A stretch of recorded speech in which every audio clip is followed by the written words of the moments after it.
रहा जल का, तो उसमें अनेक बूंद एक हो गई और वो सड़क से चला तो नाली में गया, नाली से आगे गया तो नाले में गया, नाले से आगे बढ़ा तो नदी में मिल गया और नदी से आगे गया तो समुद्र में पहुंच गया जल। वो बूंद कहां पहुंच गई? समुद्र में। क्योंकि बूंद अंश है और समुद्र अंशी है। बूंद आए कहीं से भी, जल समुद्र का ही है। जल तो समुद्र का है, उससे अलग तो कुछ है ही नहीं। अगर कभी कोई बूंद, प्रियजनों, अगर कभी कोई बूंद कहीं सूखे खेत में पड़ जाए तो वो तो समुद्र तक कैसे पहुंचेगी बेचारे? उसको तो पड़ते से मिट्टी ने पी लिया,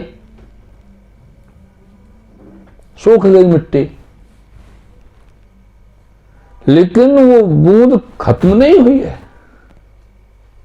मिट्टी के अंदर है। मेरे प्रियजनों, जिस तरह से बूंद अंश है और समुद्र अंशी है, ठीक उसी प्रकार जीव अंश है और ब्रह्म अंशी है। और अंश का एकमात्र लक्ष्य होता है अपने अंशी से मिलना। अंश का एकमात्र लक्ष्य क्या होता है? अपने अंशी से मिलना, क्योंकि उसकी पूर्णता अंशी में ही है। अंशी से अलग तो पूर्णता है ही नहीं, कुछ भी नहीं है। मेरे प्रियजनों, ये जो जीव की गति है कि जीव कभी कभी बूंद की भांति सूखी खेती में पड़ने के कारण वो शीघ्र अपने अंशी से नहीं मिल पाता है। यानी कि कोई जीव का जन्म प्रागट्य ऐसी जगह पर होता है, ऐसे क्षेत्र में होता है जहां पर ना भक्ति का माहौल मिलता है, न भक्ति की संगत मिलती है, न भक्ति की रंगत मिलती है। और जब तक जीव के अंतःकरण में भक्ति नहीं होगी, वो गोविंद की तरफ बढ़ेगा कैसे?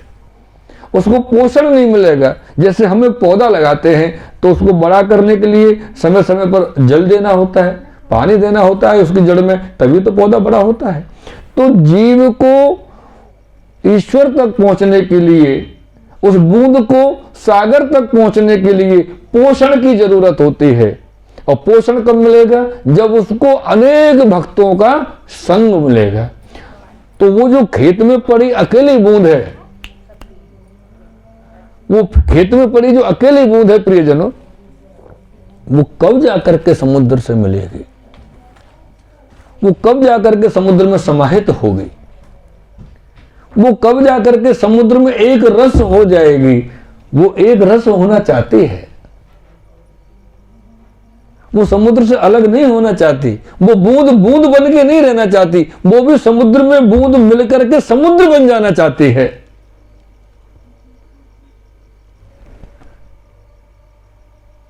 इसी प्रकार जीव भी अपने अंशी में मिलकर के, ब्रह्म में मिलकर के ब्रह्म महसूस करना चाहता है खुद को कि मैं भी तो ब्रह्म हूं। लेकिन वो बूंद रूपी जीव एक ऐसी जगह चला गया है जहां उसको संगत नहीं मिल रही है, वो संगत की प्रतीक्षा में है। अब वो प्रतीक्षा कब पूरी हो? 1 जन्म लगे, 10 जन्म लगे, 100 जन्म लगे, कब जाकर के वो प्रतीक्षा पूरी हो और संतों की, भक्तों की मंडली उसको प्राप्त हो और जब वो उसका पोषण हो तो वो अपने अंशी ईश्वर तक पहुंच सकता है। ठीक उसी प्रकार से वो जो खेत में पड़ी हुई बूंद है मेरे प्रियजनों, वो बूंद प्रतीक्षा करती है कि कभी तेज बारिश आएगी। अर्थात संतों का समूह जीवन में जब मिलेगा, तेज बारिश आएगी, खेत में पानी भर जाएगा, तो वो बूंद मिट्टी में से निकल के बाहर आएगी और उस पानी में मिल जाएगी। और जब पानी बहेगा नाले में जाएगा और नाले से फिर नदी में होकर के वो समुद्र से मिलेगी। लेकिन उस बूंद के जीवन में अनेक वर्षों की तपस्या शेष थी, अनेक वर्षों का प्रतीक्षा उसके जीवन में शेष रही। मेरे प्रियजनों, वो बूंद मिलेगी जरूर। अब ये नहीं कह सकते कि 4 सीजन बारिश ना हो तो 4-5 साल का अंतर पड़ गया, या कब बारिश हो और बारिश हल्की हुई तब भी वही की वही रह जाए। उसको तो इतनी बारिश चाहिए कि वो खेत का पानी नदी का रूप ले ले, बाढ़ का रूप ले ले और बह जाए, और वो बूंद उसके साथ जाकर के अपने अंशी में समाहित हो जाए, अपने अंशी में समा जाए। ठीक इसी प्रकार जीव को अपने अंशी में समाहित होने के लिए, सारूप्य होने के लिए भगवत नाम रस रूपी बारिश की आवश्यकता है। भगवत संगति रूपी बादल रूपी संतों की, जिनकी छाया में एकदम अंधकार जैसा हो जाता है, कुछ दिखाई नहीं देता, अर्थात दुनिया दिखना, संसार दिखना बंद होता है और एक ही सूत्र रहता है कि हमको अपने अंशी से मिलना है। और जब संत रूपी बादल स्नेह और प्रेम और भगवत नाम रूपी वर्षा करते हैं तो उस बूंद को उठा करके अपने अंशी में मिला देते हैं, अपने प्रभु में मिला देते हैं।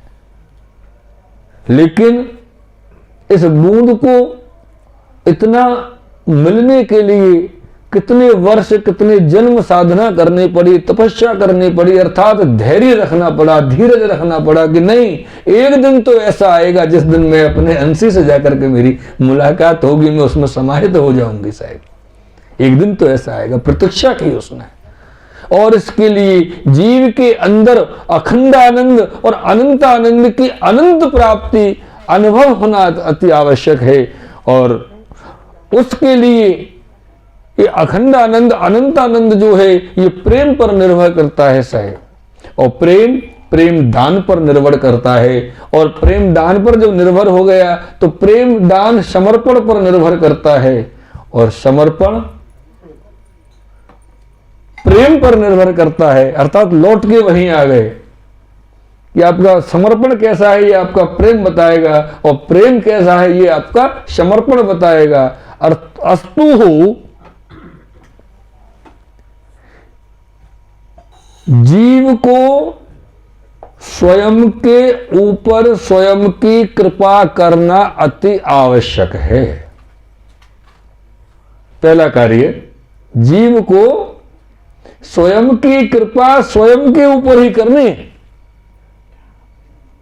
गुरु आपको रास्ता दिखा सकते हैं, गुरुदेव आपको मंत्र दीक्षा दे सकते हैं, लेकिन करना तो आपको ही पड़ेगा। पहले तो खुद अपने ऊपर अपनी कृपा वृष्टि कीजिए साहेब।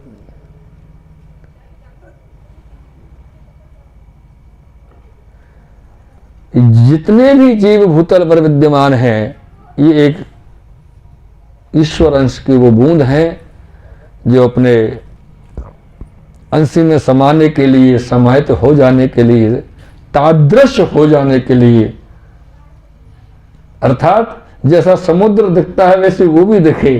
कब दिखेगी? जब उसमें समाहित हो जाएगी, क्योंकि बूंद भी समुद्र में मिलकर समुद्र महसूस कर सकती कि मैं भी तो समुद्र हो गई। ऐसा हो जाने के लिए उसको खुद की कृपा खुद के ऊपर करनी है। और वो कृपा बूंद ने तो प्रतीक्षा के रूप में की, और जीव को अपने गुरुदेवों के द्वारा, गुरुओं के द्वारा, बड़ों के द्वारा बताए गए सद्मार्ग पर चल के करने हैं। तभी आप अपने अंशी रूप परम ब्रह्म परमात्मा नंद नंदन यशोदानंदन बाल कृष्ण लाल यशोदोत्संग लालित प्रभु में आकर के समाहित हों, और जो उनके हैं वो उनमें ही जाके मिलें। और ये कहें कि उनके नहीं है वो उनमें नहीं मिलेंगे, ऐसा तो हो ही नहीं सकता, क्योंकि सब ही उनके हैं, उनसे अलग तो कुछ है ही नहीं। बोलो कृष्ण कन्हैया लाल की। आज का जो वक्तव्य रहा उस वक्तव्य को यहीं श्री गोवर्धन नाथ प्रभु के चरणों में समर्पित करते हुए विराम करते हैं। श्री गोवर्धन नाथ की जय हो। श्री गुरुदेव महाराज की जय हो। श्री कृष्ण कन्हैया लाल की जय हो। श्री वल्लभाधीश की जय हो। श्री गोसाई जी परम दयाल की जय हो। जय जय श्री राधे, जय जय श्री राधे। सबको नींद आ रही है क्या? अरे राधे तो जोर से बोल दो।